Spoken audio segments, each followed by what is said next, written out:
People like you don't belong in penthouses. The words sliced through the marble lobby of the Platinum Royal Hotel like a blade through silk, sharp enough to make every guest within earshot freeze mid-step. But what happened next would transform not just one hotel, but an entire industry, proving that sometimes the quietest voice carries the most devastating power. The autumn rain painted Seattle's skyline in shades of gray as Daniela Chen stepped out of the taxi onto the polished sidewalk of the Platinum Royal Hotel. No designer handbag, no chauffeur, no entourage of assistants trailing behind her with phones pressed to their ears. Just a woman in a simple navy dress, her black hair pulled back in a neat ponytail, carrying herself with the kind of quiet confidence that comes from owning everything in sight without needing to announce it. The doorman barely glanced up as she approached, his attention focused instead on a wealthy-looking couple emerging from a Mercedes behind her. It was exactly what she'd expected, exactly what she'd come to witness firsthand. For 3 years, Daniela had been receiving complaints about the Platinum Royal whispers of discrimination that somehow never made it into official reports, guest experiences that left people feeling smaller than when they'd arrived. Today, she would see for herself what kind of culture her company had allowed to flourish in this gleaming tower of marble and gold. The lobby stretched before her like a cathedral of wealth, its soaring ceilings catching the light from crystal chandeliers that probably cost more than most people's homes. The air carried the subtle scent of expensive flowers and furniture polish, that particular perfume of privilege that whispered to everyone who entered that they were somewhere special, somewhere exclusive. Daniela moved across the marble floor with measured steps, her reflection dancing alongside her in the polished stone, a reminder of all the times she'd been told she didn't belong in spaces like this. The memory hit her suddenly vivid as a photograph. She was 17 again, standing in the lobby of the Meridian Grand in Atlanta, her acceptance letter to Harvard clutched in one hand, her small suitcase in the other. She'd saved for months to afford one night in that hotel, wanting to celebrate her full scholarship before starting college. The desk clerk had looked at her state school clothes, her nervous excitement, her obvious attempt to stretch beyond her means, and found her wanting. "I'm sorry, but this section is reserved for our premium guests only," he'd said, even though she had a confirmed reservation. She'd slept in her car that night, the acceptance letter still in her pocket, promising herself that someday she'd build something better. That someday had become Grandview Hospitality Group, 289 hotels, spanning 6 continents, employing 47,000 people, generating $2.8 billion annually. But numbers on a financial statement meant nothing if the culture was rotten, if her own employees were treating guests the way she'd been treated all those years ago. This was why she made these unannounced visits, why she dressed down and observed how her properties truly operated when they thought no one important was watching. Near the front desk, a young woman with kind eyes and nervous energy was arranging guest information packets with the careful attention of someone still new enough to take pride in getting every detail right. Sofia Martinez, according to the name tag pinned to her crisp uniform, looked up as Daniela approached, offering a genuine smile that felt different from the practiced courtesy Daniela had observed from other staff members. There was warmth there, humanity, the kind of authentic welcome that Grandview was supposed to represent. Behind Sofia, a man in his mid-40s moved with the territorial confidence of someone who'd claimed this space as his kingdom. Richard Crawford, the general manager, had worked for Grandview for 12 years, climbing steadily through the ranks with efficiency reports that praised his attention to detail and fiscal responsibility. What those reports didn't capture, what Daniela was beginning to understand, was how that efficiency might look different depending on who was on the receiving end. Crawford's eyes settled on her with the calculating assessment of someone trained to categorize guests by their perceived value. His gaze taking in her simple dress, her lack of obvious wealth markers, her calm but unremarkable presence. She could see the decision forming behind his eyes even before he moved the subtle shift from professional courtesy to cool evaluation that would determine how the next few minutes would unfold. This was the moment that mattered, the test that would reveal whether Grandview Hospitality truly lived up to its name, or whether it had become just another beautiful facade hiding the same old patterns of exclusion and judgment. Daniela straightened her shoulders, feeling the weight of every person who'd ever been made to feel small in places like this, and walked toward the desk where her own employee was about to show her exactly what kind of company she'd built. "Good afternoon," Daniela said, as she approached the reception desk, her voice carrying the warmth and professionalism she'd trained thousands of employees to embody. "I have a reservation under Chen for the penthouse suite." Sophia looked up from her computer screen with that same genuine smile, her fingers already moving toward the keyboard to pull up the booking information. But before she could type a single letter, Crawford stepped forward, his presence immediately shifting the dynamic at the desk. There was something in his posture that suggested he'd been watching Daniela since she walked in, something in his expression that said he'd already made up his mind about what kind of guest she was likely to be. "Are you certain about the location?" Crawford asked, his tone carrying just enough politeness to avoid being overtly rude, but with an undercurrent that suggested genuine doubt. "The penthouse suite is quite exclusive, and I want to make sure there hasn't been some sort of mix-up with your reservation." The words hung in the air like smoke, seemingly innocent, but carrying implications that everyone within earshot could feel. Sophia's smile faltered slightly as she glanced between her manager and the guest, clearly uncomfortable with the direction the interaction was taking, but unsure how to navigate the sudden tension that had materialized around what should have been a routine check-in. Daniela's expression remained perfectly calm, but something flickered behind her eyes, a recognition of a pattern she'd hoped she wouldn't find here. "I'm quite certain," she replied evenly. "Chen Penthouse Suite confirmed 3 days ago through your corporate reservation system." Crawford's jaw tightened almost imperceptibly, and he turned toward Sophia with the kind of look that clearly communicated his expectations. "Go ahead and check the system," he said, but his tone suggested he already knew what she would find or what he expected her to find. "I'm sure we can clear up any confusion." Sophia's hands moved reluctantly to her keyboard, her discomfort becoming more obvious with each passing second. The computer screen reflected in her eyes as she pulled up the reservation system, and Daniela watched as those same eyes widened with surprise. There it was, clear as daylight on the monitor, Chen Daniela Penthouse Suite Executive Override status, paid in full with corporate authentication codes that only came from the highest levels of the company hierarchy. But when Sophia opened her mouth to confirm the reservation, she caught sight of Crawford's expression, and the words died in her throat. He was staring at her with the kind of intensity that spoke of performance reviews and employment security, the kind of look that reminded her she was still in her probationary period, still vulnerable to the whims of management. Her eyes dropped back to the screen, then to her hands, then anywhere except toward the woman standing patiently at the desk. "I'm showing some irregularities in the booking," Sophia said quietly, the lie sitting uncomfortably on her tongue as she avoided Daniela's gaze.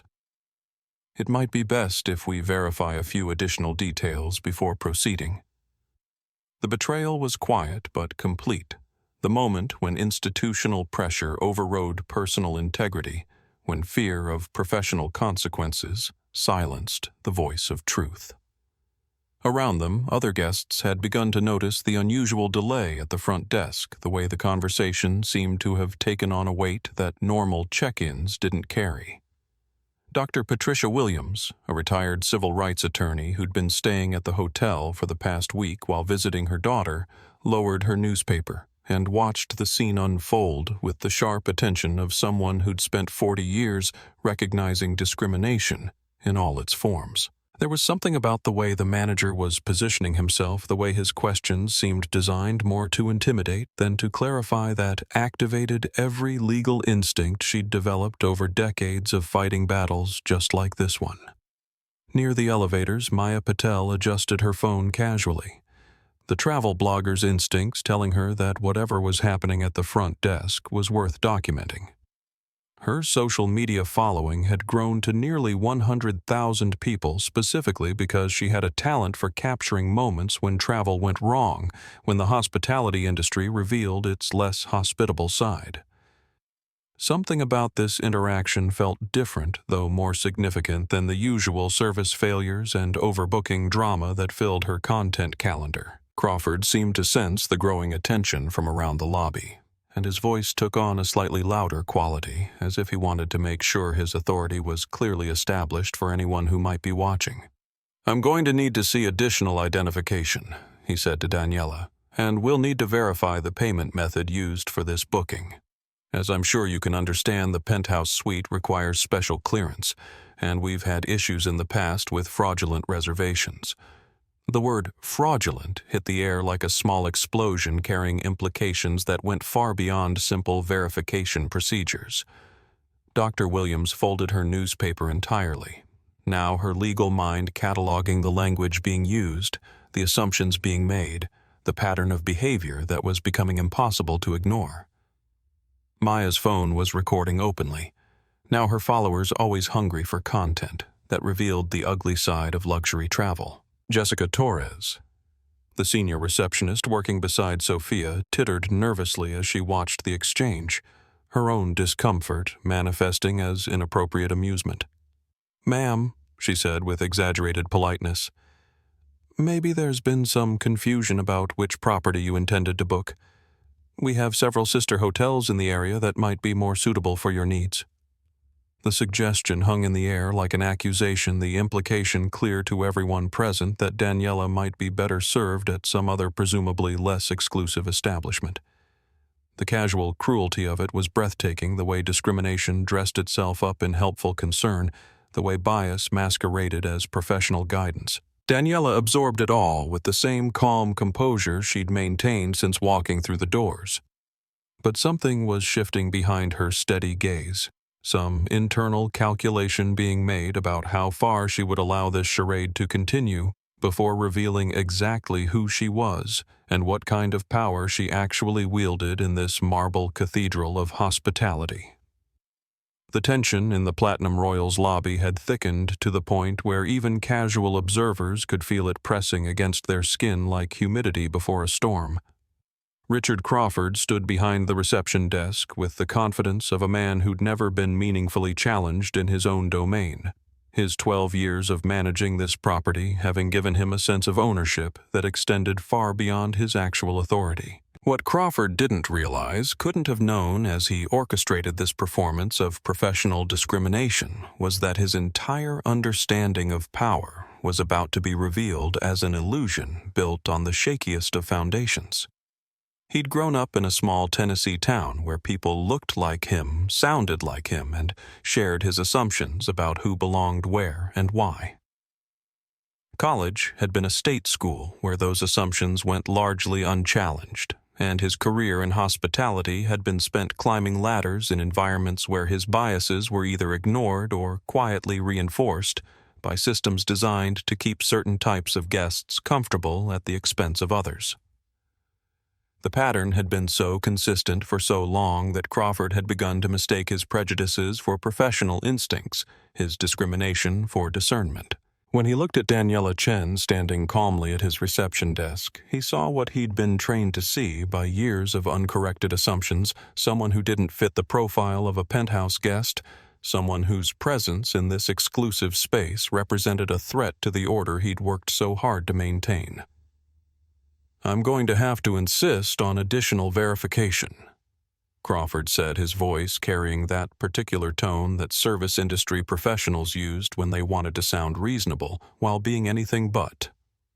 "Given the high value of the accommodation you're claiming to have reserved, I'm sure you'll understand that we need to be absolutely certain about the legitimacy of the booking." Sophia Martinez felt each word like a physical weight pressing down on her shoulders, the moral compromise she'd already made becoming heavier with every passing moment. Her computer screen still displayed Daniela's reservation information with crystal clarity, executive override status, corporate authentication codes, payment confirmed through the highest levels of Grandview's internal system. But Crawford's expectation was clear. His authority absolute within the small world of this hotel lobby, and Sophia's position was too precarious to risk by contradicting his obvious intent. The young woman's internal struggle was visible to anyone paying close attention, the way her eyes kept darting between her screen and her manager's face, the way her fingers hovered over the keyboard without typing, the way she seemed to shrink into herself as she grappled with a choice that would define not just this moment, but her understanding of who she was and what she stood for. Dr. Williams had moved closer to the front desk, her retired attorney's instincts fully activated by what she was witnessing. 40 years of civil rights law had given her an expert eye for recognizing discrimination in action, and everything about this interaction triggered alarms that she couldn't ignore. The language being used, the assumptions being made, the power dynamics being enforced, it all added up to a textbook case of the kind of bias that she'd spent her career fighting. "Excuse me," Dr. Williams said, her voice carrying the authority of someone accustomed to being heard in courtrooms and boardrooms. "But I couldn't help noticing that this guest seems to be facing unusual scrutiny for what should be a routine check-in procedure." Crawford turned toward her with the barely concealed irritation of someone unaccustomed to being questioned by anyone, let alone by another guest who had no direct stake in the matter at hand. "Ma'am, I appreciate your concern, but this is a standard verification process for our premium accommodations," he said, his tone suggesting that the discussion was closed and her input was neither welcome nor necessary. But Dr. Williams had heard that particular deflection countless times before. The way discrimination always disguised itself as policy, the way bias always claimed to be procedure, standard for whom she asked her legal training evident in the precision of her question. "I've been staying here for a week and witnessed several penthouse check-ins that proceeded without any of this additional verification you're describing." The observation landed like a stone thrown into still water, creating ripples that spread through the small crowd of witnesses that had begun to gather around the reception desk. Maya Patel's phone was capturing every word now, her social media instincts telling her that this was the kind of content that could explode across platforms, the kind of real-time documentation of discrimination that audiences craved. Crawford's face flushed slightly as he realized that his actions were being scrutinized by someone with the legal expertise to understand exactly what she was witnessing. "Every guest's situation is unique." He said the words coming out slightly faster than he intended, "and we reserve the right to verify any booking that raises questions about authenticity." What questions? Daniela spoke for the first time in several minutes, her voice still perfectly calm but carrying a new quality that seemed to command attention from everyone within earshot. "What specifically about my reservation raises questions that wouldn't apply to any other guest seeking to check into accommodations they've legitimately booked and paid for?" The question hung in the air with surgical precision, cutting through Crawford's carefully constructed justifications and exposing the emptiness at their core. He'd been so focused on maintaining his authority and control that he'd failed to prepare actual reasons for his behavior, failed to construct a logical defense for actions that were driven by bias rather than business necessity. "It's not personal." Crawford said the words tumbling out as he struggled to regain his footing in a conversation that was slipping away from his control. "We've had issues with fraudulent bookings, and certain demographics tend to be associated with those problems." The words hit the marble lobby like a physical blow so openly discriminatory that even Crawford seemed to realize he'd crossed a line as soon as they left his mouth. Sophia gasped audibly, her hand flying to cover her mouth in shock at her manager's blatant admission of racial profiling. Dr. Williams pulled out her own phone, her legal instincts demanding documentation of what she'd just heard. Maya's live stream exploded with comments as viewers recognized they were witnessing something extraordinary, something that would likely have consequences far beyond this single interaction. The number of people watching climbed rapidly as word spread across social media platforms that something significant was happening at the Platinum Royal Hotel in Seattle. Daniela absorbed the admission with the same composure she'd maintained throughout the entire encounter, but something had shifted in her posture. Some internal decision made about how much longer she would allow this performance to continue before revealing the truth that would transform everything. The marble lobby of the Platinum Royal had become a stage where justice and prejudice circled each other like predators, each waiting for the moment to strike. Richard Crawford stood behind his reception desk like a king defending a throne that was never truly his, unaware that his kingdom was about to crumble beneath the weight of a single revelation. Sophia Martinez had reached her breaking point, the moral weight of her complicity finally overcoming her fear of professional consequences. Her hands trembled as she looked down at her computer screen one more time, seeing Daniela's executive override status glowing there like an accusation, like a reminder of everything she'd been taught about right and wrong before the cruel mathematics of employment security had taught her to calculate differently. Sir Sophia said, her voice barely above a whisper, but carrying enough conviction to cut through the tension that filled the space between the reception desk and the small crowd of witnesses. "I need to tell you something." Crawford turned toward her with the sharp attention of someone who'd spent years training subordinates to follow his lead. Without question, his expression already hardening at the possibility of insubordination. "Not now, Sophia," he said curtly. "We're handling a situation here." But Sophia had found something inside herself that was stronger than fear, some core of integrity that refused to be compromised any further. She turned her computer monitor toward Crawford, the screen displaying information that made his face go pale. "She's in the system, sir," Sophia said, her voice growing stronger with each word. "Executive override status, corporate authentication, everything checks out perfectly." The words hit Crawford like a physical blow, but instead of backing down, instead of acknowledging the evidence that was literally staring him in the face, he doubled down on his authority with the desperation of someone who understood that admitting error now would mean admitting to everything that had led up to this moment. "That's impossible," he snapped, his voice carrying across the lobby with enough force to draw attention from guests who'd been trying to mind their own business. "You're reading it wrong, or there's some kind of system error. People like her don't have executive access to our premium accommodations." The phrase "people like her" landed in the space between them like a bomb so explicitly discriminatory that even the most willfully oblivious observer couldn't pretend not to understand what was happening. Dr. Williams stepped forward, her legal training compelling her to intervene in what had clearly become a civil rights violation unfolding in real time. "Young man," she said, her voice carrying the authority of 4 decades spent fighting exactly this kind of injustice, "you're making a very serious mistake, and you're making it in front of witnesses with recording devices."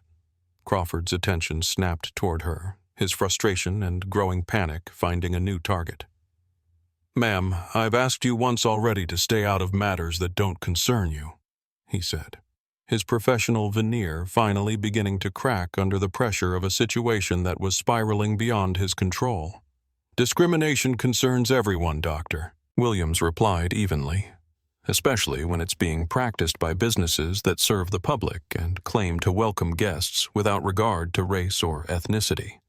Maya Patel's phone screen showed that her live stream had reached nearly 25,000 viewers, comments flooding in from people across the country who were witnessing this confrontation in real time. The hashtag Platinum Royal Racism had begun trending, and news outlets were already reaching out through her social media accounts, recognizing that they were seeing something that would demand coverage and investigation. Crawford's breathing had become more rapid, more shallow, the kind of physiological response that comes when someone realizes they're losing control of a situation that they'd assumed they could manage. He'd built his career on the assumption that his authority within this space was absolute, that his judgment about who belonged and who didn't would never be seriously challenged, and the sudden presence of witnesses, recording devices, and expert legal analysis had created a reality he wasn't equipped to handle. Security Crawford called, his voice cracking slightly as he reached for the phone at the reception desk. "I need security at the front desk immediately." But even as he made the call, even as he doubled down on his decision to treat Daniela as an unwelcome intruder rather than a legitimate guest, something in his expression betrayed his growing awareness that he might have made a catastrophic error in judgment. The way Sophia was looking at him, the way Dr. Williams was taking notes, the way other guests were recording and whispering, it all added up to a moment of reckoning that he wasn't prepared to face. Daniela had remained perfectly still throughout this escalation, watching Crawford reveal himself, completely documenting every word and gesture for what she knew would be a comprehensive review of not just this incident but the culture that had made it possible. When she finally spoke, her voice was so calm, so controlled that it seemed to command the attention of everyone in the lobby. "Mr. Crawford," she said, using his name for the first time, a detail that sent a small shock of recognition through him. "You should know that your decision to treat me this way isn't just being witnessed by these guests. It's being recorded by security cameras documented in your own hotel's surveillance system, and it will be reviewed by people with the authority to determine whether your employment here continues." The threat was delivered with such quiet certainty that Crawford felt something cold settle in his stomach, some growing awareness that this guest might not be as powerless as he'd assumed. But pride and prejudice are powerful forces, and instead of stepping back from the precipice he'd created, Crawford took one final devastating step forward. His hand moved faster than his mind could process the consequences, the slap echoing through the marble lobby like a gunshot, leaving a red mark across Daniela's cheek, and a silence so complete that it seemed to swallow all the sound in the world. The sound of Richard Crawford's hand striking Daniela Chen's face echoed through the Platinum Royal's lobby like a church bell tolling judgment, a single note that seemed to hang in the air long after the physical impact had ended. In the seconds that followed, the marble cathedral of wealth and privilege became something else entirely, a courtroom where truth would finally have its day. Daniela didn't stagger backward from the blow. She didn't cry out or raise her hand to her cheek where the red mark was already blooming like a flower across her dark skin. She simply turned her head back toward Crawford, her eyes meeting his with a composure so complete, so devastating in its calm certainty, that he immediately understood he had crossed a line from which there would be no return. The guests scattered throughout the lobby had frozen in positions of shock and disbelief, their phones raised like weapons, capturing every moment of what they instinctively knew would become something much larger than a single act of violence. Maya Patel's live stream had exploded to over 50,000 viewers as word spread across social media platforms that something extraordinary was happening at this Seattle hotel, something that would likely make national news before the day was over. "Security," Crawford shouted, his voice breaking with the desperation of someone who'd just realized the magnitude of what he'd done but was too committed to his course of action to change direction. "I want this woman removed from the property immediately." But the two security guards who'd responded to his earlier call, James Wilson and Maria Santos, both African-American employees who'd worked for Grandview for over 5 years, stood motionless at the edge of the lobby, their radios silent in their hands. They had witnessed the entire confrontation, seen the escalation from routine discrimination to outright assault, and neither was willing to follow orders that would make them complicit in something they recognized as fundamentally wrong. Sophia Martinez had stepped back from the reception desk, tears streaming down her face as she finally understood the true cost of her earlier silence. She'd tried to protect her job by going along with Crawford's obvious bias, but in doing so, she'd become part of something that had culminated in physical violence against a guest who had done nothing more than attempt to check into a hotel room she'd legitimately reserved. "I saw everything," Sophia said, her voice trembling, but clear enough to carry across the suddenly quiet lobby. She never touched him. She never raised her voice. She never did anything that would justify what just happened. Dr. Patricia Williams moved closer to Daniela, her 4 decades of civil rights experience compelling her to document what she'd witnessed, and to position herself as a barrier between the victim and any further violence. "Young lady," she said gently to Daniela, "are you injured? Do you need medical attention?" Daniela shook her head slightly, her attention focused entirely on Crawford, who was still standing behind the reception desk with his hand raised as if he couldn't quite believe what he'd just done. The man who'd thought himself the king of this marble kingdom was beginning to understand that he might instead be its destroyer, that his single moment of violence might bring down everything he'd worked to build over his 12 years of employment.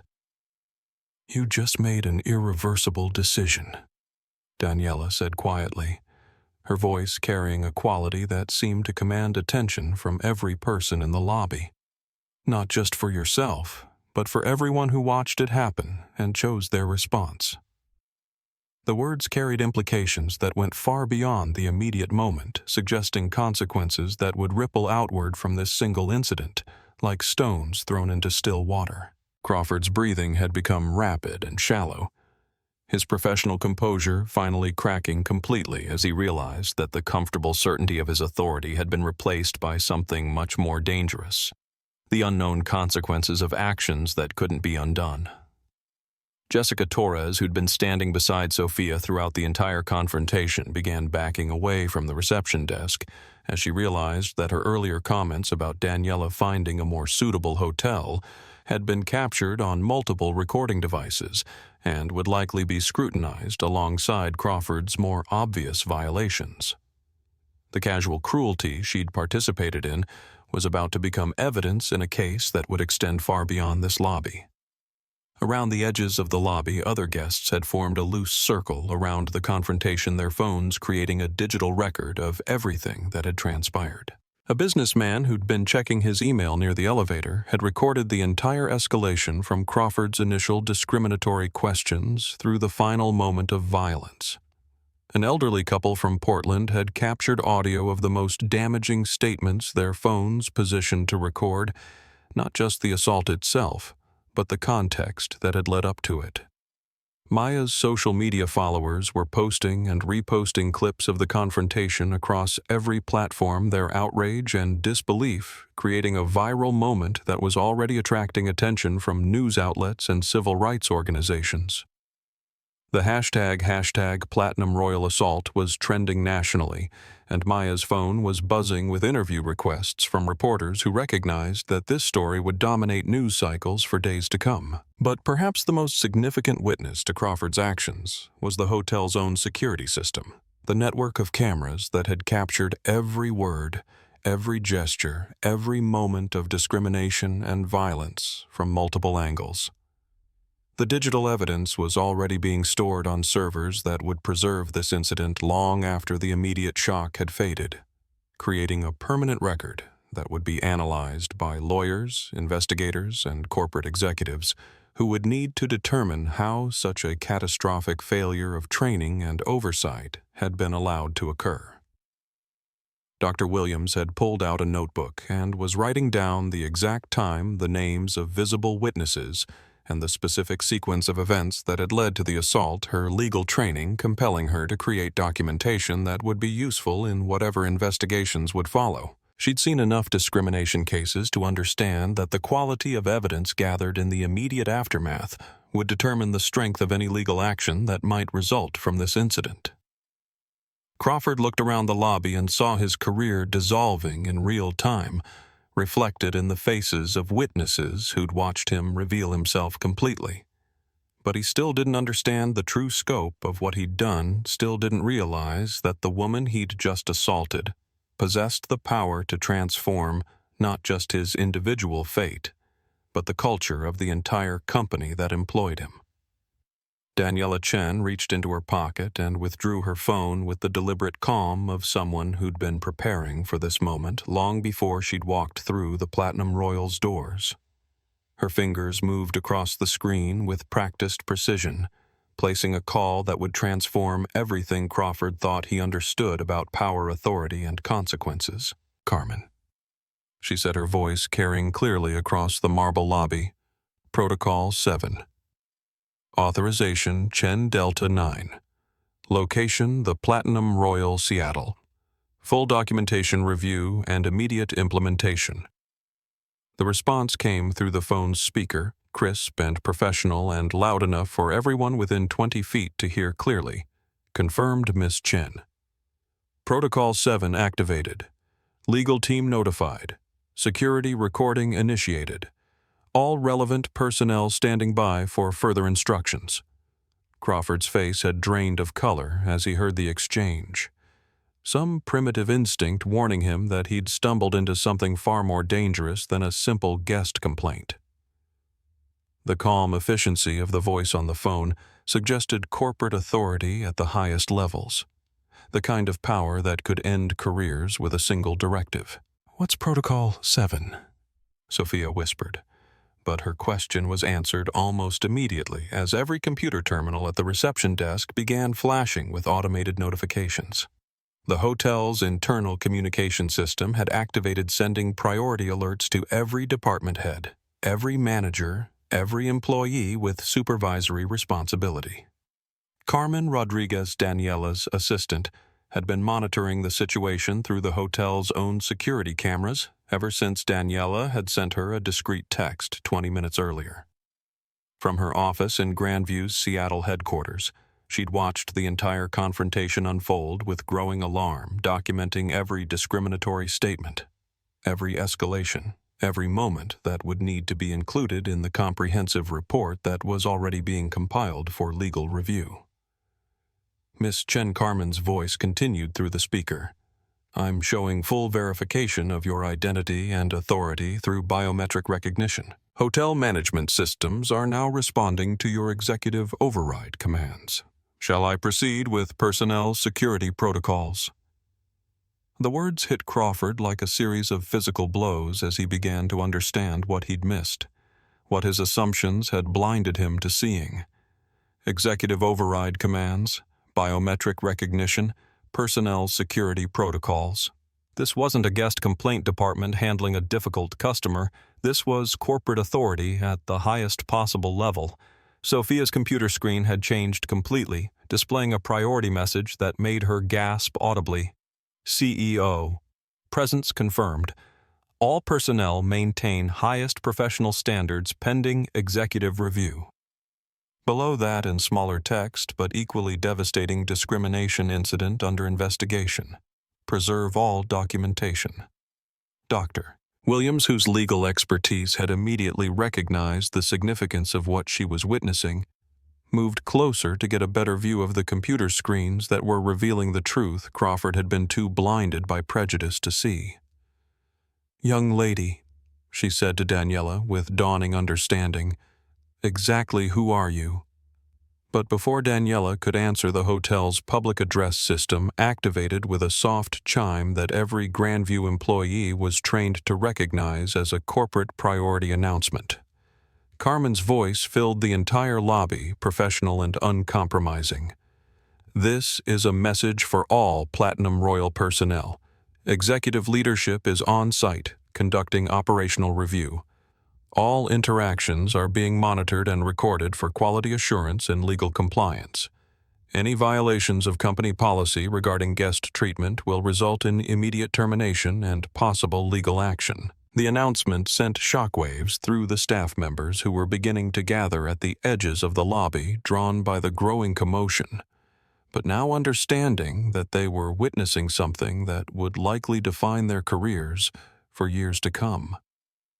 Several employees who'd been working nearby during the confrontation began backing away desperately, hoping they hadn't been caught on camera participating in or ignoring the discrimination they'd witnessed. Crawford's hands were shaking as he reached for his own computer terminal, desperately trying to log into systems that might give him some leverage, some way to regain control of a situation that was slipping away from him with each passing second. But his screen displayed only an error message: access suspended pending executive review. Contact corporate human resources for clarification. Maya Patel's phone showed that her live stream had reached over 75,000 viewers, as news of the unfolding drama spread across social media platforms. Comments were flowing so rapidly that the text was blurring, but the sentiment was clear.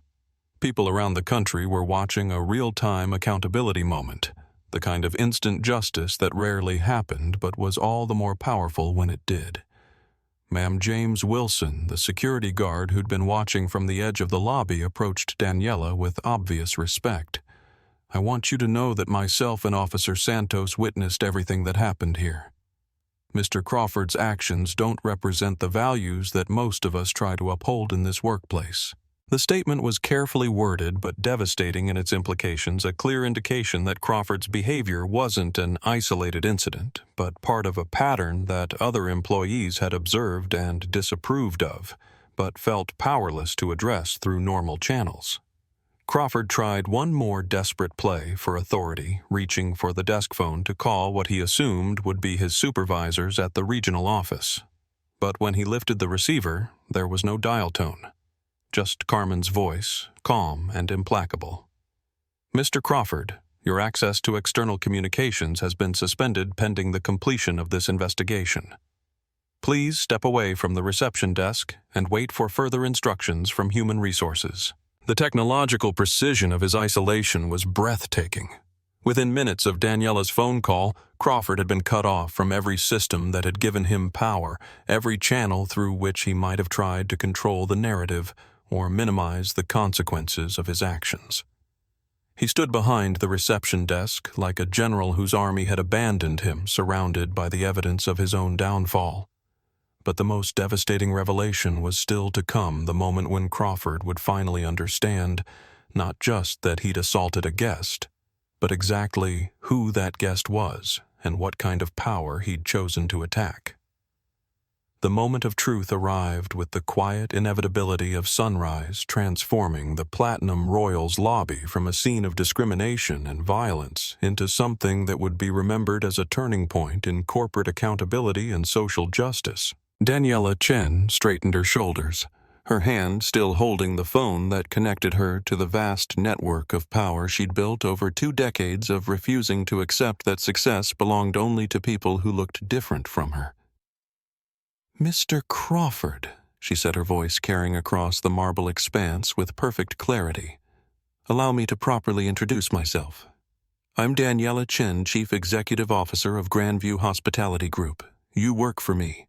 This hotel belongs to me, and you just assaulted your boss in her own property." The words hit the lobby like a seismic shift, reordering everything that everyone present thought they understood about power, authority, and consequences. Crawford's face went through a series of expressions: confusion, disbelief, recognition, and finally pure terror, as his mind processed the magnitude of what Daniela had just revealed. Sofia Martinez let out a sound that was half gasp, half sob, as she realized that the woman she'd helped discriminate against the guest she'd lied to about system irregularities was not just a customer, but the person who ultimately determined whether Grandview Hospitality continued to exist. Her hands flew to her face as the full weight of her complicity crashed down on her. Dr. Williams, whose legal expertise had prepared her for many shocking revelations over her career, found herself genuinely amazed by the scope of what had just been disclosed. In 40 years of civil rights law, she said to Maya Patel, whose phone was capturing every word, "I have never witnessed anything quite like this." Crawford's mouth moved soundlessly as he struggled to form words to find some response that might minimize the career-ending catastrophe he'd created for himself. But there was nothing to say, no explanation that could account for the depth of his error, no apology that could undo the assault he'd committed against the woman who could destroy his professional future with a single phone call. "This isn't possible," he whispered, the words barely audible but caught by multiple recording devices that were documenting every moment of his downfall. "You can't be. You don't look like—" Like what Daniela asked quietly, her composure more devastating than any show of anger could have been. Like someone who built a company from nothing. Like someone who earned her position through talent and determination, rather than having it handed to her. Like someone who understands that real leadership means creating environments where everyone is treated with dignity. The questions hung in the air like indictments, each one highlighting the assumptions Crawford had made, the biases he'd acted on, the prejudices that had convinced him he could treat Daniela as less than human without facing consequences. Carmen's voice came through the phone speaker again, providing confirmation that sent another shockwave through the assembled witnesses. Miss Chen, I've confirmed your identity through multiple verification systems. Grandview board members are standing by for your executive briefing. Shall I initiate immediate personnel action protocols? Maya's social media followers had pushed her live stream to over 150,000 viewers as the story exploded across multiple platforms. The hashtag Grandview CEO was trending nationally alongside hashtag Justice. At Platinum, and her phone was buzzing with interview requests from every major news network in the country. She was witnessing the kind of real-time accountability moment that rarely happened in corporate America, the instant when power revealed itself in service of justice rather than self-interest. "Oh my God," Jessica Torres whispered as the full implications of what had happened began to sink in. She'd spent the last hour participating in the discrimination and humiliation of her company's chief executive officer, captured on video that was already being viewed by hundreds of thousands of people around the world.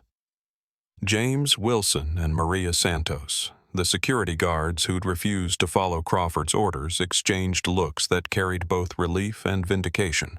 Their instinct to resist participating in what they'd recognized as wrong had likely saved their careers, while their colleagues who'd gone along with Crawford's bias were facing an uncertain future. Dr. Williams had begun taking notes with the focused intensity of someone who understood that she was witnessing history being made, that this moment would be studied in business schools and civil rights courses for decades to come, as an example of how individual courage could catalyze institutional change. The system access you saw on Sophia's computer wasn't a glitch. Daniela continued, her voice calm, but carrying the weight of absolute authority. It was executive override status, the highest level of authentication in our company's reservation system. The corporate codes weren't fake. They were generated by the same office that signs your paychecks and determines your employment status. Crawford finally found his voice, though it came out as little more than a broken whisper. "I didn't know. How could I have known? You couldn't have known who I was," Daniela replied. "But you should have known how to treat any guest with basic human dignity. The fact that you're only concerned about your behavior now that you understand my position tells me everything I need to know about your character and your fitness for any role in this company." The indictment was surgical in its precision, cutting through any possible excuse Crawford might have offered and exposing the fundamental flaw in his thinking. That respect was something to be calculated based on perceived status rather than offered as a basic human right.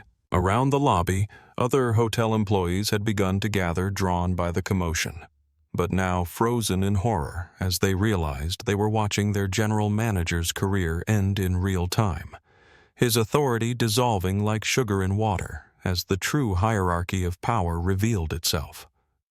Carmen's voice provided the final confirmation that sealed Crawford's fate. "Miss Chen, I have legal counsel standing by to discuss assault charges, human resources prepared to initiate immediate termination procedures, and our crisis communication team ready to manage media response. How would you like to proceed?" The question hung in the air like a judge's gavel waiting to fall, the final moment before consequences became reality, and Crawford's 12 years at Grandview Hospitality came to an end not with recognition or retirement, but with shame and legal jeopardy that would follow him for the rest of his career. The transformation of the Platinum Royals lobby from a scene of discrimination to a theater of justice continued with the methodical precision of a machine built for accountability. Daniela Chen held her phone with steady hands as the corporate apparatus she'd built over 20 years of refusing to accept inequality began to systematically dismantle the career of the man who'd thought himself untouchable within his small kingdom of marble and gold. Carmen Daniela said, her voice carrying the quiet authority that had built an empire spanning 6 continents, proceed with immediate termination protocols for Richard Crawford, General Manager, and Jessica Torres, Senior Receptionist. Authorization: Chen Alpha 7. The response came through the speaker with devastating efficiency. Termination protocols activated. Building access revoked. Corporate communications suspended. Final paycheck processing initiated. Security escort authorized. Crawford watched in real time as his empire crumbled, each corporate system turning against him with the same cold efficiency he'd used to exclude guests he'd deemed unworthy of his hospitality. His keycard had already stopped working, the red light on his badge scanner serving as a digital death certificate for his career. His company email had been deactivated, cutting him off from the professional networks he'd spent 12 years building. Sophia Martinez, who'd been standing frozen beside the reception desk throughout this revelation, found her voice as she realized that her moment of moral failure might not have to define her entire future. "Miss Chen," she said, her voice trembling but clear, "I need you to know that I saw your override status on my computer from the very beginning. I knew you had legitimate access, and I lied about it because I was afraid of losing my job." The confession was devastating in its honesty, but it was also the first step toward redemption, the moment when someone chose truth over self-preservation, even when the consequences might be severe. Daniela studied Sophia's face, seeing something there that reminded her of her own struggles as a young woman trying to find her way in industries that weren't designed to welcome people like her. "What you did was wrong," Daniela said finally. "But the fact that you're admitting it now without being forced to tells me something important about your character. You're promoted to Interim Guest Services Manager, effective immediately. Use this second chance to build the kind of workplace you'd want your own daughter to work in someday." The mercy was unexpected, powerful in its generosity, and it sent shockwaves through the assembled witnesses who'd expected only punishment to flow from this corporate reckoning. Sophia began crying again, but these tears carried gratitude and relief rather than shame and fear. Dr. Williams, who'd spent 4 decades fighting for justice in courtrooms and boardrooms, recognized what she was witnessing as something rare and precious. The moment when power chose to heal rather than simply punish, when accountability created opportunity for growth rather than just destruction. Crawford made one final, desperate attempt to salvage something from the wreckage of his career. "Miss Chen, please," he said, his voice breaking as he realized that his professional life was ending in front of cameras that would preserve his humiliation forever. "I've worked for this company for 12 years. I've been a loyal employee. Surely this can be resolved without destroying my entire career."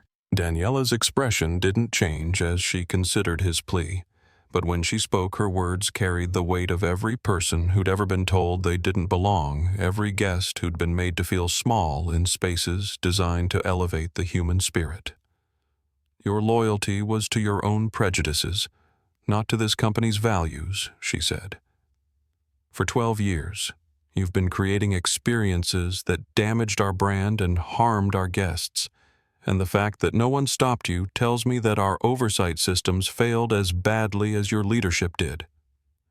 Carmen's voice provided the operational details that would transform words into action. "Miss Chen security personnel are en route to escort terminated employees from the building. Legal department has prepared preliminary documentation for assault charges if you choose to proceed. HR has initiated company-wide review of management practices to prevent similar incidents." The scope of the response was breathtaking. Within 30 minutes of Crawford's assault, Grandview Hospitality had mobilized legal, security, human resources, and communications teams to address not just this individual incident, but the cultural failures that had made it possible. This wasn't just corporate damage control. It was institutional transformation happening in real time. Maya Patel's phone showed that her live stream had reached over 200,000 viewers as news outlets began picking up the story and amplifying it across their own platforms. The comments were overwhelmingly supportive of Daniela's response, with viewers expressing amazement at witnessing corporate accountability happening with such immediate clarity. James Wilson, the security guard who'd refused to follow Crawford's discriminatory orders, approached Daniela with obvious respect. "Ma'am," he said, "I want you to know that what we witnessed today wasn't isolated. There have been other incidents, other times when guests were treated differently based on assumptions about who they were or where they belonged." The revelation confirmed what Daniela had suspected, what had driven her to make these unannounced visits in the first place. Crawford's behavior wasn't an aberration, but part of a pattern that had been allowed to flourish because oversight systems were inadequate and accountability measures were toothless. "That changes today," Daniela said, addressing not just James but the growing crowd of hotel employees who'd gathered to witness this unprecedented scene. Grandview Hospitality exists to create experiences that honor human dignity, and anyone who can't commit to that mission doesn't belong in this organization. The promise carried the weight of institutional transformation, the beginning of changes that would ripple through every property, every training program, every hiring decision that Grandview made going forward. What had started as one man's moment of violence had become a catalyst for comprehensive reform. Crawford and Jessica were escorted from the building they'd thought they controlled. Their careers ended not by budget cuts or corporate restructuring, but by their own choices, their own failures to see the humanity in someone they'd assumed was powerless. As the glass doors closed behind them, everyone remaining in the lobby understood that they'd witnessed something rare and significant. Justice, served with both swiftness and precision accountability, delivered with the kind of moral clarity that rarely existed in corporate America. Within 6 hours of Maya Patel's live stream capturing Daniela Chen's revelation in the Platinum Royals lobby, the story had exploded across every major media platform in North America, with the unstoppable force of truth finally being allowed to breathe. The video had been viewed over 2 million times, shared by celebrities, politicians, and ordinary citizens who recognized they were witnessing something extraordinary. Corporate accountability delivered with surgical precision. CNN's Anderson Cooper led his evening broadcast with the story, his voice carrying the weight of someone who understood the historical significance of what had transpired. Tonight, a shocking confrontation at a luxury Seattle hotel has become a viral sensation and a powerful example of how discrimination can be met with immediate consequences when the person being targeted has the power to demand justice. The network aired Maya's footage alongside expert analysis from civil rights attorneys who parsed every moment of Crawford's behavior from his initial discriminatory questions through the final assault that had ended his career. Legal experts agreed that the case would become a landmark study in corporate responsibility and individual accountability. MSNBC's Rachel Maddow devoted an entire segment to dissecting the business implications of Daniela's response, noting how Grandview's stock price had jumped 12% in after-hours trading as investors recognized that the company's commitment to inclusive practices would likely protect it from the boycotts and public relations disasters that had destroyed other hospitality brands in recent years. Fox News found itself in the unusual position of praising corporate leadership that aligned with conservative values of personal responsibility and consequences for poor behavior with Tucker Carlson, noting that sometimes justice looks exactly like what happened in that hotel lobby, swift, clear, and completely proportional to the offense committed. Social media had become a digital wildfire, spreading the story across platforms at unprecedented speed. On Twitter, #GrandviewJustice and #Daniela Chen were trending worldwide with over 500,000 tweets sharing the video, analyzing the corporate response, and celebrating what many saw as a perfect example of how power should be used to protect dignity rather than enforce hierarchy. Instagram influencers with millions of followers were sharing the story alongside personal accounts of their own experiences with discrimination in luxury establishments, creating a broader conversation about bias in the hospitality industry that extended far beyond this single incident. TikTok had exploded with reaction videos from users around the world, many of whom shared their own stories of being made to feel unwelcome in spaces they had every right to occupy.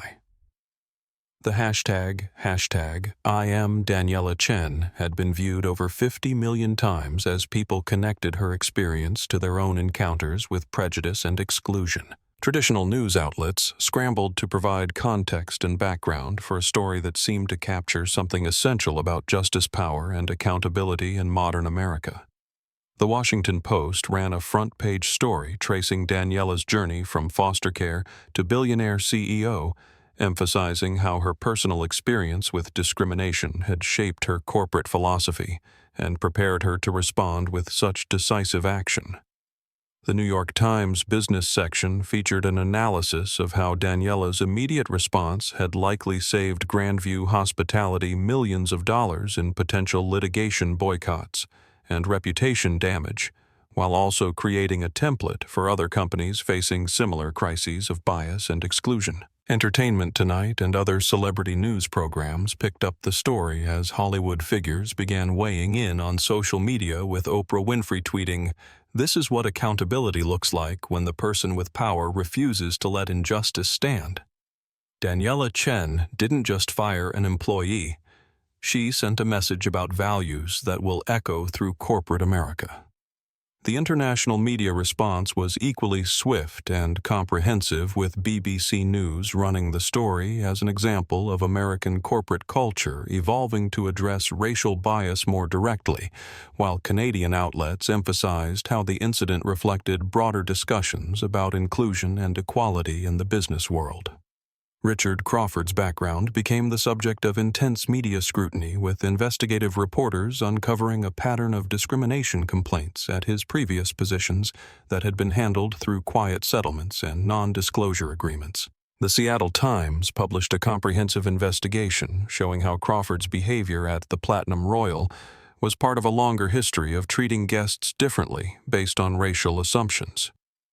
Jessica Torres found herself facing similar scrutiny with her social media history, revealing posts and comments that suggested her participation in the lobby discrimination wasn't an isolated incident but part of a broader pattern of bias that she'd expressed privately online for years. Meanwhile, Sofia Martinez became an unexpected hero in the narrative, her decision to speak truth in the moment of crisis, resonating with viewers who saw her moral courage as an example of how individual employees could help transform institutional culture by choosing integrity over self-preservation. Dr. Patricia Williams, whose legal expertise had provided crucial witness testimony, found herself in demand as a commentator on news programs across the political spectrum, her analysis of the incident lending credibility and context to discussions about discrimination, accountability, and justice in corporate America. Maya Patel's social media following had exploded to over 500,000 across platforms as people recognized her role in documenting this historic moment of accountability. Documentary producers and book publishers were reaching out with offers to help her tell the broader story of how social media could serve as a force for transparency and justice. But perhaps the most significant media response came from business publications like Forbes' Harvard Business Review and the Wall Street Journal, which recognized that Daniela's handling of the crisis represented a new model for corporate leadership that prioritized authentic values over public relations damage control. The story had become more than news. It had become a cultural moment that forced America to confront uncomfortable truths about power prejudice and the possibility of justice when the right person refuses to accept the unacceptable. The aftermath of Richard Crawford's public downfall rippled through the lives of everyone connected to the Platinum Royal incident, with the devastating precision of truth finally allowed to speak its name. In his modest suburban home 30 miles outside Seattle, Crawford sat in his darkened living room at 2 a.m. watching his career dissolve in real time as news coverage of his assault on Daniela Chen dominated every channel. His wife Sarah had learned about his firing the same way the rest of the world had, through social media alerts that showed her husband's face alongside words like racist assault and terminated for cause. The woman who'd spent 15 years building a life with him suddenly found herself confronting the uncomfortable reality that the man she'd married had been capable of the behavior she'd witnessed on Maya Patel's viral video. "How long has this been who you are?" Sarah asked, her voice carrying the exhaustion of someone whose entire understanding of her marriage had just been rewritten by 20 minutes of footage from a hotel lobby. "How many times have you treated people this way when I wasn't watching Crawford's 17-year-old daughter Emma had faced her own reckoning at school, where classmates who'd seen the viral video confronted her with questions about her father's behavior that she had no way to answer?" The teenager who'd been proud of her father's position at a luxury hotel found herself defending actions that were indefensible, trying to reconcile the man who'd coached her soccer team with the person who'd assaulted a guest on camera. "Dad," Emma said when she came home from school that first day, her eyes red from crying. "Everyone's asking me if you're really a racist.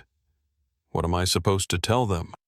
The question hung in the suburban silence like an accusation, forcing Crawford to confront not just what he'd done, but what his actions meant for the family that had trusted him to represent their values in the world. The comfortable assumptions that had guided his professional behavior had destroyed not just his career, but his daughter's sense of security and his wife's faith in their partnership. Jessica Torres faced her own family crisis when her elderly parents, immigrants who'd worked multiple jobs to put her through community college and into her hospitality career, saw their daughter's face alongside Crawford's on Spanish-language news programs that had picked up the story as an example of workplace discrimination in corporate America. "Mija?" Her father said, his voice carrying the disappointment of someone who'd sacrificed everything to give his daughter opportunities he'd never had. "How could you treat someone the way we were treated when we first came to this country? How could you forget where you came from?" The question cut deeper than any corporate punishment could have, forcing Jessica to confront how her desire to fit into professional environments had led her to participate in the same kind of exclusion that her own family had faced as newcomers to America. Sophia Martinez, meanwhile, found herself processing a completely different kind of emotional upheaval as her family celebrated her unexpected promotion and the courage she'd shown in finally speaking truth to power. Her parents, who'd worked as housekeeping staff at various hotels throughout her childhood, wept with pride as they watched news coverage that portrayed their daughter as someone who'd chosen integrity over security. "We always taught you to speak up for what's right," her mother said, holding Sophia as they watched CNN's coverage of the incident even when we were too afraid to do it ourselves in our own jobs. "You honored our family and our values." Dr. Patricia Williams found herself energized by the incident in ways she hadn't expected, her 4 decades of civil rights work suddenly feeling more relevant and immediate than they had in years. The retired attorney who'd thought her fighting days were behind her realized that witnessing justice in real time had reignited her passion for advocacy and change. "In all my years practicing law," she told her daughter during their weekly phone call, "I've rarely seen accountability delivered with such swift precision. It reminded me why I chose this work in the first place. Because sometimes the arc of justice bends exactly the way it's supposed to." Maya Patel discovered that documenting this moment of accountability had transformed her from a travel blogger with modest following into a voice for transparency and justice that resonated with hundreds of thousands of people around the world. Her phone buzzed constantly with interview requests from major networks, but also with messages from ordinary people sharing their own stories of discrimination and exclusion. "I thought I was just recording another travel industry complaint," she told her parents during a video call to Mumbai. "But somehow I ended up documenting something that people are calling a turning point in corporate accountability." James Wilson and Maria Santos, the security guards who'd refused to follow Crawford's discriminatory orders, found themselves being praised as examples of moral courage by colleagues and community members who recognized that their decision to resist had likely saved their careers and their integrity. "My grandmother always told me that doing the right thing would protect me better than following bad orders," James told his wife as they watched news coverage of the incident. but I never expected it to happen so dramatically. Even the guests who'd witnessed the confrontation found themselves processing complex emotions about their role as observers of injustice, wondering whether they could have done more to intervene before the situation escalated to violence. The travel blogger from Portland, who'd recorded crucial audio of Crawford's discriminatory statements, found herself questioning how many similar incidents she'd witnessed over the years without speaking up. How many times she'd allowed bias to pass unchallenged because it didn't directly affect her. But perhaps the most significant personal reckoning belonged to Daniela Chen herself, who spent the evening after the incident walking through the streets of Seattle processing what it meant to have used her power so publicly, so decisively in service of values that she'd carried since childhood, but had rarely been forced to defend so dramatically. The little girl who'd slept in a car after being excluded from a hotel had grown into a woman capable of transforming corporate culture with a single phone call. But the weight of that power carried responsibilities that extended far beyond any individual incident of discrimination or justice. The transformation of Grandview Hospitality Group began at 6 a.m. the morning after the Platinum Royal incident, when Daniela Chen convened an emergency video conference with her executive leadership team division heads and regional managers from around the world. The faces on her conference room screen represented 47,000 employees across 6 continents, all of whom would be affected by the decisions made in the next 72 hours. What happened yesterday wasn't an isolated incident. Daniela began her voice carrying the authority of someone who'd spent the night reviewing incident reports, guest complaints, and employee surveys that painted a disturbing picture of cultural failures across multiple properties. It was a symptom of deeper problems that we're going to address comprehensively starting today. The Dignity Protocol, she announced, would become the most comprehensive anti-discrimination training program in the hospitality industry, requiring every employee from housekeeping staff to executive management to complete 40 hours of intensive education about unconscious bias, inclusive practices, and the business value of authentic hospitality that honored every guest regardless of their appearance, accent, or perceived social status. Carmen Rodriguez, whose efficient coordination of the previous day's corporate response had demonstrated the power of proper preparation, was promoted to Chief Operating Officer with specific responsibility for implementing cultural transformation across all Grandview properties. Her first directive was to establish guest feedback systems that would identify discrimination patterns before they could escalate to public incidents. Sofia Martinez, whose moral courage in speaking truth at the crucial moment had earned her promotion from trainee to interim manager, found herself at the center of a pilot program that would test new inclusive hospitality standards at the Platinum Royal before rolling them out company-wide. Her background as someone who'd initially failed the moral test but then chosen redemption made her uniquely qualified to help other employees navigate similar challenges. Dr. Patricia Williams accepted Daniela's invitation to join Grandview's board of directors as Chief Diversity and Inclusion Advisor, bringing 4 decades of civil rights expertise to the challenge of transforming corporate culture at scale.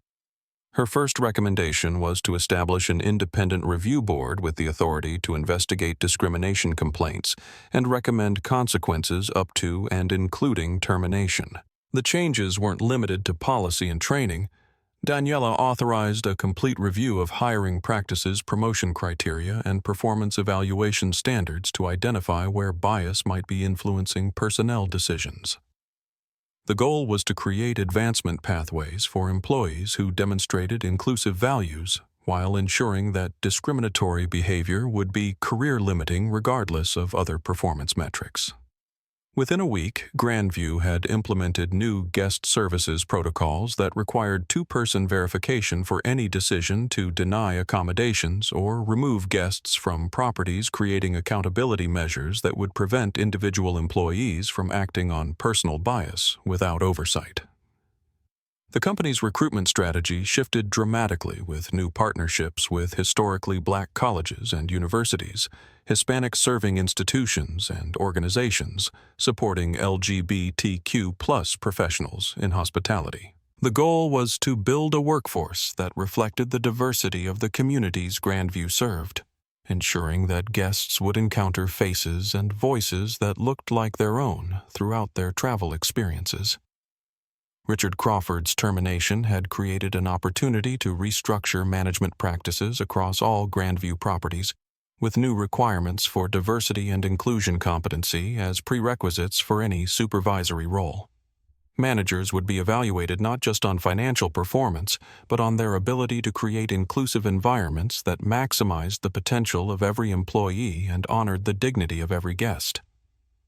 Maya Patel's viral documentation of the incident had demonstrated the power of transparency in holding corporate leadership accountable, leading Daniela to establish new social media monitoring and response protocols that would allow the company to identify and address problems before they became public relations disasters.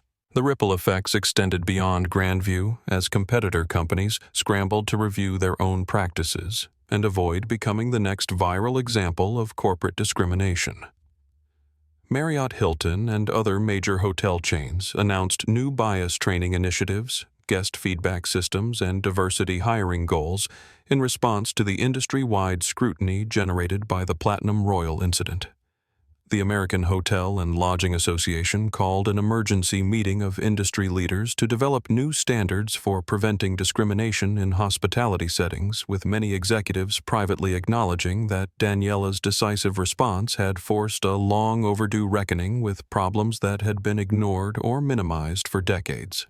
University business schools began reaching out to Daniela and her team to document the corporate transformation process as a case study in crisis management, authentic leadership, and the business value of inclusive practices. Harvard Business School announced plans to feature the incident in its required coursework for MBA students studying organizational behavior and corporate responsibility. The Congressional Black Caucus and other civil rights organizations praised Grandview's response as a model for how corporate America could address workplace discrimination proactively rather than reactively, with several members of Congress citing the company's rapid transformation as evidence that meaningful change was possible when leadership was committed to authentic rather than performative inclusion. But perhaps the most significant change was cultural rather than procedural. The understanding throughout Grandview's organization that the company's values weren't just marketing language, but enforceable standards that would be upheld regardless of the personal comfort or preferences of individual employees. The message was clear. Grandview hospitality existed to create experiences that honored human dignity, and anyone who couldn't embrace that mission would find employment elsewhere. The transformation was comprehensive, immediate, and designed to ensure that what had happened to Daniela Chen could never happen to any guest again. The transformation, sparked by 27 minutes of confrontation in the Platinum Royal's lobby, had grown beyond corporate policy changes into a movement that was reshaping entire industries and inspiring individuals across the country to demand accountability from institutions that had previously operated without meaningful oversight or consequences. Within 6 months, the hospitality industry had undergone the most comprehensive examination of discriminatory practices in its history, driven not by government regulation but by market forces and consumer demand for authentic inclusion. Hotels, restaurants, airlines, and rental car companies found themselves competing on inclusion metrics as travelers increasingly chose companies that could demonstrate genuine commitment to treating all customers with equal dignity and respect. The Platinum Royal effect became business school shorthand for how viral social media content could force immediate corporate accountability, with companies across multiple industries developing crisis response protocols designed to address discrimination incidents before they could explode into public relations disasters that destroyed brand value and market position. Marriott International announced a $50 million investment in bias training and inclusive hiring practices, while Hilton partnered with the NAACP to develop new standards for guest services that would be implemented across their global portfolio. Even cruise lines and vacation rental platforms adopted new policies requiring diversity training for all customer-facing employees. The legal profession had taken notice as well, with civil rights attorneys citing the incident as evidence that documentation through social media could provide unprecedented power for discrimination victims to seek immediate rather than delayed justice. Law schools began incorporating social media documentation strategies into their civil rights curriculum, recognizing that platforms like Instagram and TikTok had become tools for accountability that complemented traditional legal remedies. Richard Crawford's attempts to find new employment in hospitality had been unsuccessful, with his viral termination serving as a warning to other companies about the reputational risks of hiring employees with documented histories of discriminatory behavior. The man who'd once wielded authority over a luxury hotel found himself working as a customer service representative at a call center, his career permanently altered by 30 seconds of violence captured on video. However, Crawford's story had also become one of attempted redemption, as he'd entered therapy to address the biases that had led to his downfall, and begun volunteering with a nonprofit organization that provided sensitivity training to businesses seeking to improve their inclusive practices. His therapist specialized in helping executives confront unconscious bias, and Crawford's willingness to examine his own prejudices had become part of a healing process that might eventually allow him to contribute positively to conversations about workplace discrimination. Jessica Torres had found a different path to redemption, enrolling in diversity and inclusion certification programs while working for a community organization that helped immigrants navigate workplace discrimination. Her personal experience with participating in bias had given her unique insights into how prejudice operated in professional settings and how it could be addressed through education and accountability. Sophia Martinez had leveraged her newfound prominence into acceptance to Grandview's executive training program, with her story inspiring other young employees to speak up when they witnessed discrimination rather than staying silent out of fear for their own career security. Her promotion from trainee to management had become a symbol of how moral courage could be rewarded rather than punished in companies committed to authentic values. Dr. Patricia Williams had used her position on Grandview's board to establish a legal aid fund that provided free representation for hospitality workers facing discrimination, with the fund's first annual report documenting over 200 successful interventions that had prevented discrimination from escalating to termination or assault. Maya Patel had parlayed her documentation of the incident into a multimedia company focused on social justice storytelling, with her first documentary, The Slap That Changed Everything, winning awards at film festivals around the world and inspiring other content creators to use their platforms for accountability journalism rather than just entertainment. The federal government had taken notice as well, with the Department of Justice announcing new guidelines for investigating discrimination in public accommodations, and Congress holding hearings on the role of social media in documenting civil rights violations. The Hospitality Equality Act, introduced 6 months after the incident, would require businesses serving the public to demonstrate proactive efforts to prevent discrimination rather than simply responding to complaints after damage had been done. Tourism boards and convention centers found themselves competing on inclusion metrics as major corporations began requiring diversity and anti-discrimination policies as prerequisites for hosting large events and conferences. Cities that could demonstrate commitment to inclusive hospitality found themselves attracting more business travel and convention revenue than competitors that hadn't addressed discrimination proactively. International attention had focused on the incident as well, with the European Union citing Grandview's response as a model for how multinational corporations could address workplace discrimination consistently across different cultural and legal contexts.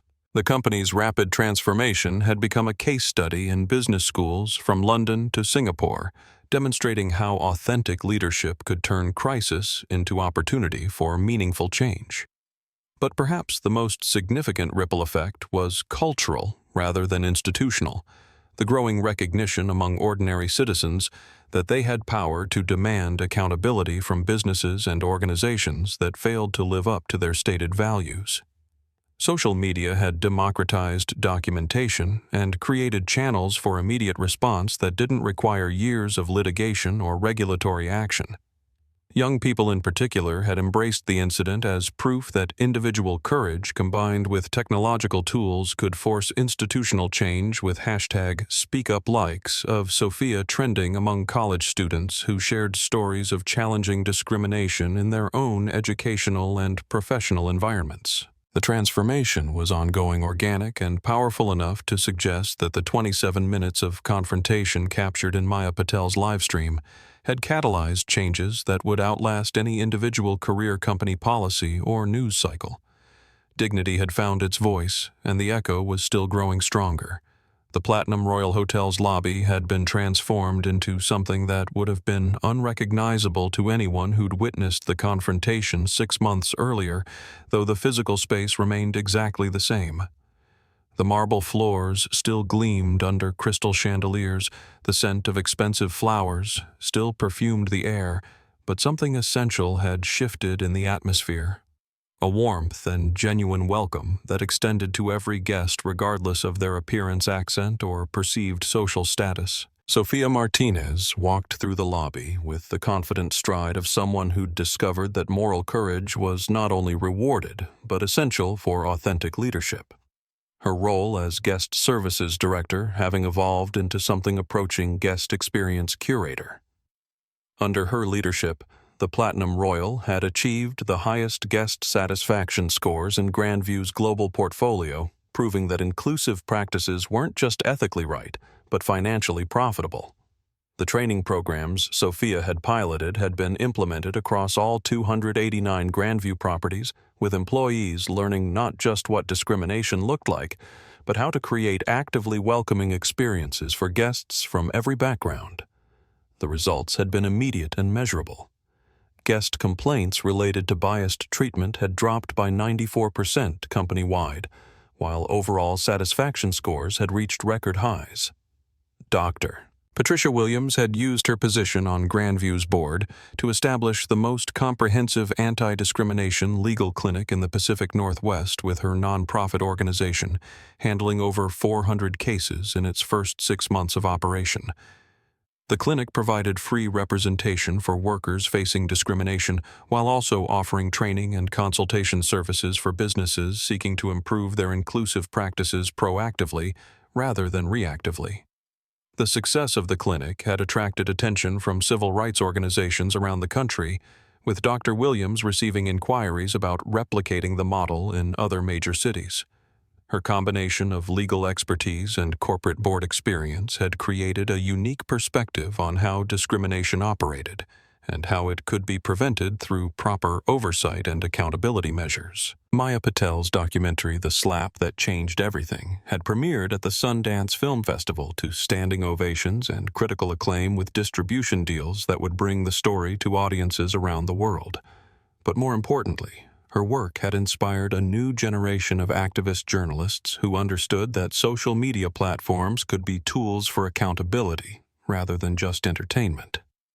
The documentary had also catalyzed broader conversations about power, privilege, and justice in corporate America, with Maya receiving invitations to speak at universities, business conferences, and civil rights organizations about the role of technology in democratizing access to accountability and transparency. Richard Crawford's journey toward redemption had been slower and more complicated, but genuine progress was visible for those willing to look beyond his viral moment of failure. His work as a volunteer trainer in bias recognition programs had given him opportunities to share his experience as a cautionary tale while also demonstrating his commitment to personal growth and institutional change. The therapy and education Crawford had undertaken had revealed the depth of unconscious bias that had guided his professional behavior, but also his capacity for growth when confronted with the consequences of his actions. His marriage had survived through couples therapy that had forced both him and his wife to examine assumptions they'd carried for decades, while his relationship with his daughter had been rebuilt through honest conversations about privilege, prejudice, and personal responsibility. Jessica Torres had completed her certification in diversity and inclusion consulting, while working for a nonprofit organization that helped immigrants navigate workplace discrimination. Her personal experience with participating in bias had become a powerful tool for helping others recognize how prejudice operated and how it could be addressed through education, accountability, and genuine commitment to change. Her work had brought her into contact with other hospitality workers who'd witnessed or participated in discrimination, creating support networks for employees who wanted to challenge bias in their workplaces but needed guidance and encouragement to take those risks. The hospitality industry had undergone comprehensive transformation that extended far beyond Grandview's properties, with major chains competing on inclusion metrics and independent properties seeking certification in diversity and anti-discrimination practices. The industry association had established new standards for bias prevention that were being adopted internationally, creating consistency in expectations for guest treatment regardless of location or local cultural norms. Congressional hearings had resulted in the passage of the Hospitality Equality Act, which required businesses serving the public to demonstrate proactive efforts to prevent discrimination rather than simply responding to complaints after incidents had occurred. The legislation had been supported by both Republican and Democratic lawmakers who recognized that preventing discrimination was both morally necessary and economically beneficial for businesses and communities.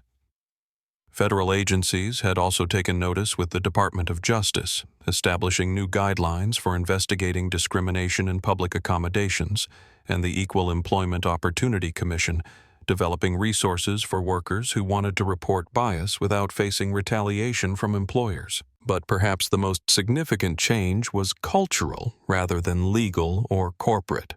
The growing recognition among ordinary citizens that they had both the power and the responsibility to challenge discrimination when they encountered it. Social media had created channels for immediate accountability that complemented rather than replaced traditional legal remedies, giving individuals tools for demanding justice that didn't require years of litigation or regulatory action.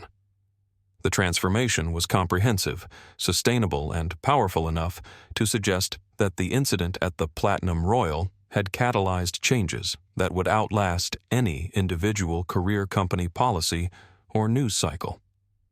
Dignity had not only found its voice, but had created harmonies that were still spreading through corporate America and beyond. 1 year after the confrontation that had transformed her life and career, Daniela Chen stood in the restored gymnasium of Lincoln Elementary School in South Seattle, the same building where she'd attended 3rd grade as a foster child, who'd never imagined that success was possible.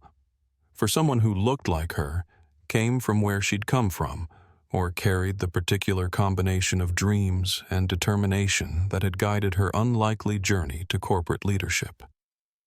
The auditorium was filled with current foster children, their faces reflecting the same mixture of hope and wariness that Daniela remembered from her own childhood, when adult promises were suspect, and the future seemed like something that happened to other people rather than something you could actively create through your own choices and efforts. "I want you to understand something important," Daniela told the children, her voice carrying across the renovated space that had been funded by the foundation she'd established in the months following her viral moment of accountability.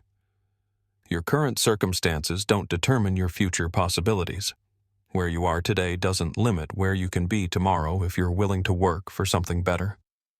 The message resonated not just because of her success, but because of how she'd used her power when it was tested, how she'd chosen to respond to discrimination and injustice with decisive action rather than quiet accommodation. The children had seen the video, understood the significance of the moment when someone who'd started where they were starting had refused to accept treatment that diminished her humanity or theirs. Sofia Martinez had discovered that her promotion from trainee to management had been just the beginning of a career trajectory that was redefining what leadership looked like in the hospitality industry.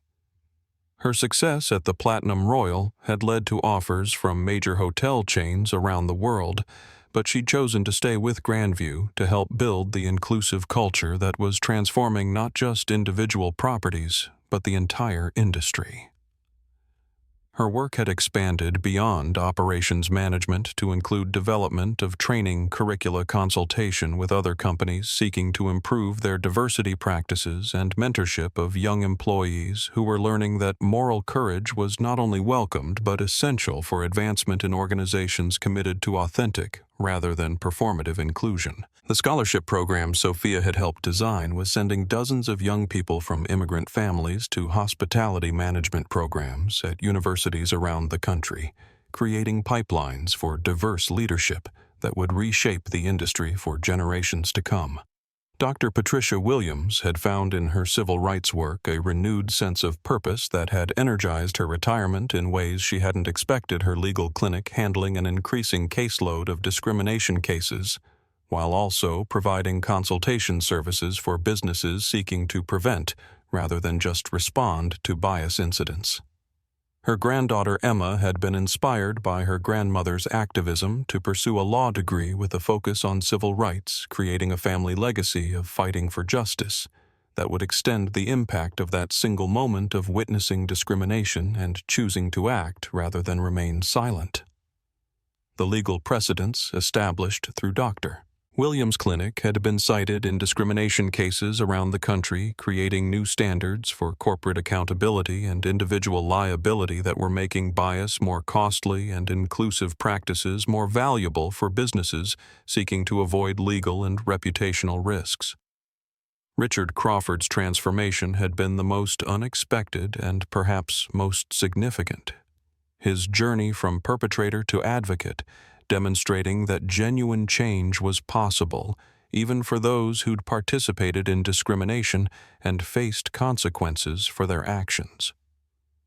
His work with bias education programs had reached thousands of managers and employees across multiple industries. His personal story serving as a powerful example of how unconscious prejudice operated and how it could be addressed through honest self-examination and committed effort to change deeply ingrained patterns of thought and behavior. Crawford's marriage had not only survived, but had been strengthened by the difficult conversations and therapy sessions that had forced both him and his wife to examine assumptions they'd carried for decades without questioning. His relationship with his daughter had been rebuilt through honest discussions about privilege, responsibility, and the importance of choosing courage over comfort when faced with moral challenges. His teenage daughter, Emma, had become an activist in her own right, using her experience as the child of someone who'd been publicly held accountable for discrimination to educate her peers about bias, privilege, and the importance of speaking up when witnessing injustice. Jessica Torres had leveraged her certification in diversity consulting into a career helping companies address workplace discrimination proactively. Her personal experience with participating in bias giving her unique insights into how prejudice operated and how it could be prevented through proper training, oversight, and accountability measures. Her work had brought her into contact with other employees who'd witnessed or participated in discrimination, creating support networks for workers who wanted to challenge bias in their workplaces, but needed guidance and encouragement to take those risks without jeopardizing their employment security. Maya Patel had used her platform and following to launch a non-profit media organization focused on documenting social justice stories with her team of activist journalists covering discrimination accountability and transformation across multiple industries and geographic regions. The organization's work had already resulted in policy changes at dozens of companies, with executives recognizing that Maya's model of real-time accountability journalism could expose problematic practices before they escalated into public relations disasters that damaged brand value and market position. But perhaps the most significant transformation was happening among ordinary citizens who'd witnessed the viral moment of accountability and recognized that they had power to demand better from institutions that claimed to serve the public interest. Social media had democratized access to transparency and created channels for immediate response that complemented traditional legal and regulatory remedies. Young people in particular had embraced the incident as proof that individual courage combined with technological tools could force institutional change with college campuses and workplaces around the country, seeing increased willingness to challenge discrimination when it was encountered rather than ignored or accommodated. The personal transformations were ongoing, organic, and interconnected, creating networks of change that extended far beyond any individual career or corporate policy. Dignity had not only found its voice, but had taught others to use theirs in service of justice and inclusion. The marble lobby of the Platinum Royal Hotel had been transformed once again, this time decorated for a celebration that would have been unimaginable 1 year earlier, when discrimination and violence had shattered the serene facade of luxury hospitality that had hidden deeper problems of bias and exclusion. Representatives from across the hospitality industry had gathered for the first annual Dignity and Service Awards, a recognition program established by Grandview Hospitality to celebrate employees and organizations that had demonstrated exceptional commitment to inclusive practices and authentic welcome for all guests, regardless of background or appearance. Daniela Chen stood at the podium where she'd announced her identity 12 months earlier, her presence now associated not with confrontation and crisis, but with transformation and hope, her story having evolved from viral moment to lasting legacy of corporate accountability and personal courage. 1 year ago, this lobby was the site of a failure. She began her voice carrying across the assembled crowd of industry leaders, civil rights advocates, and hospitality workers who'd come to witness this unprecedented celebration of inclusion and justice. A failure of training, of leadership, of culture, and ultimately of humanity.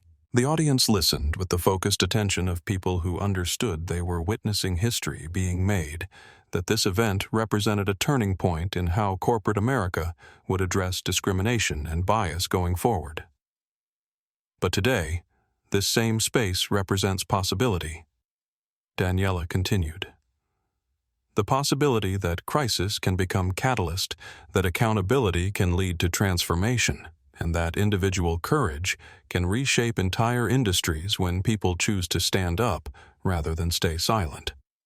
Sophia Martinez had been chosen to present the Employee Courage Award, her journey from complicity to leadership, serving as inspiration for workers across the industry who were learning that speaking truth in difficult moments was not career suicide but career defining for organizations committed to authentic rather than performative values. The hardest thing I've ever done was admit that I'd lied about what I saw on my computer screen. Sophia told the audience, her voice steady and clear as she shared the personal cost and ultimate reward of choosing integrity over security. But that moment of honesty changed everything, not just for me, but for every guest who'll be welcomed in this lobby going forward.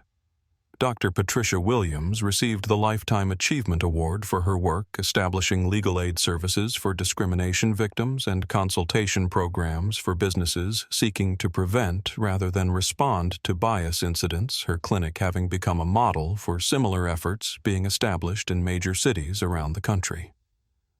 Justice delayed is justice denied, Dr. Williams said as she accepted the recognition, but justice documented is justice that can be shared, replicated, and institutionalized in ways that prevent future victims from suffering.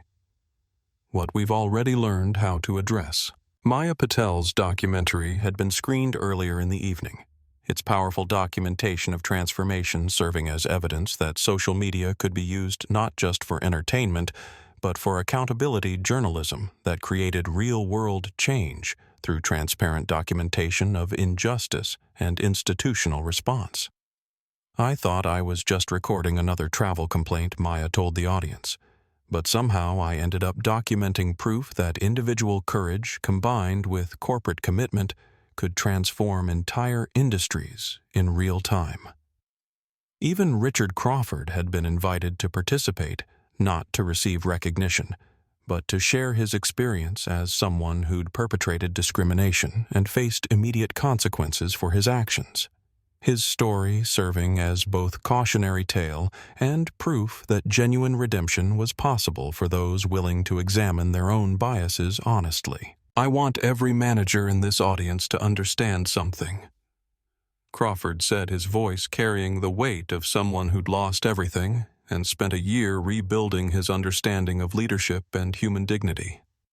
Your unconscious bias will become conscious consequences if you don't address it proactively. The question isn't whether you have prejudices. We all do. The question is what you're doing to recognize and overcome them before they destroy someone else's dignity and your own career.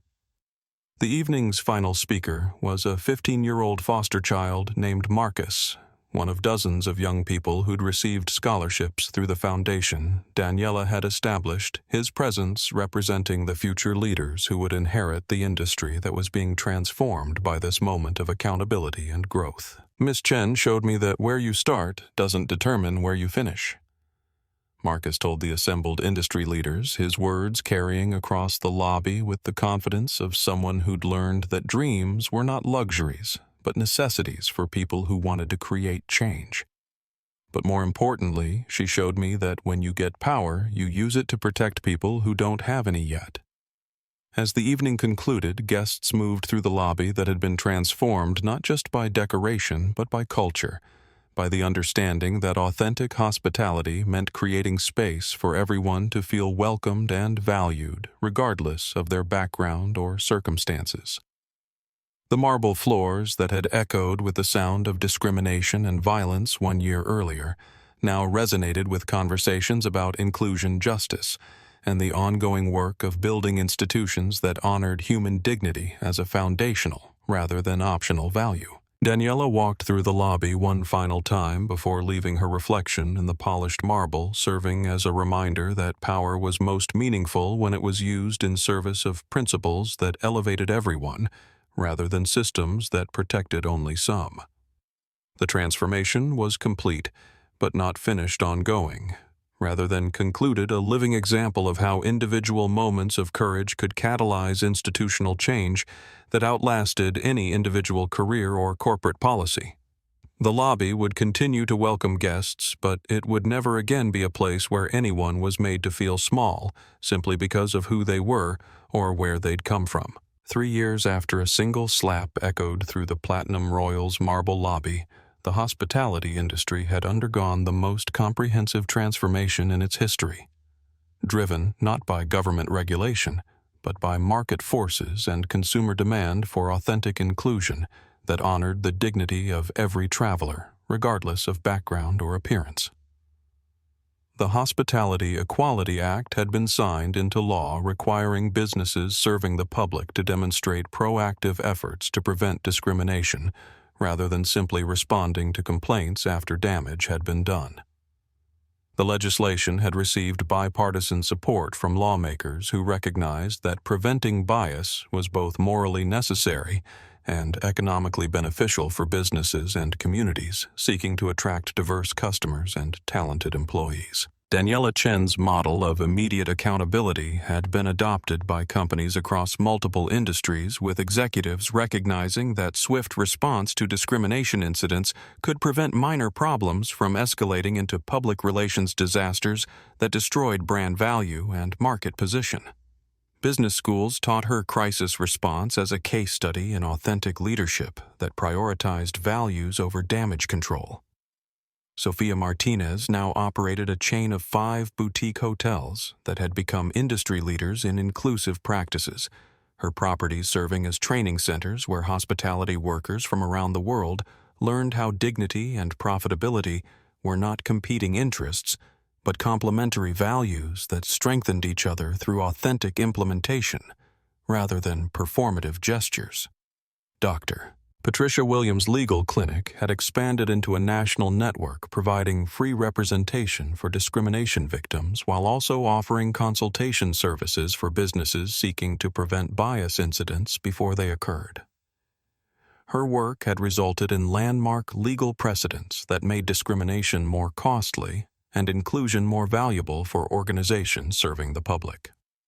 Even Richard Crawford had found redemption through his work as a bias education specialist. His personal experience with perpetrating discrimination and facing immediate consequences providing powerful testimony for the thousands of managers and executives who'd participated in his training programs across multiple industries and geographic regions. The viral moment that had destroyed his first career had become the foundation for a second one, dedicated to preventing others from making the same mistakes. He'd made his story serving as proof that genuine transformation was possible, even for those who'd participated in exclusion and faced public accountability for their actions. The international impact had been equally significant, with the European Union citing Grandview's response as a model for how multinational corporations could address workplace discrimination consistently across different cultural and legal contexts, while businesses from London to Singapore implemented similar policies, recognizing that inclusion was not just an American concern but a global business necessity. The slap that was meant to silence had amplified voices that couldn't be ignored, creating ripple effects that continued expanding 3 years later as new generations of workers and consumers demanded accountability from institutions that claimed to serve everyone but had historically excluded many. In hotel lobbies across America and beyond, guests of every background now walked through doors opened by one woman's refusal to be made small, her moment of standing ground having transformed not just individual careers, but entire industries committed to ensuring that dignity was not an upgrade, but a right that belonged to everyone. If this powerful story of justice and transformation moved you, please hit that like button and subscribe to our channel for more inspiring stories of ordinary people doing extraordinary things to make the world more fair and just. Share this video with your family and friends because these stories of standing up for what's right need to reach as many people as possible. Drop a comment below and tell us about a time when you witnessed injustice or stood up for someone else.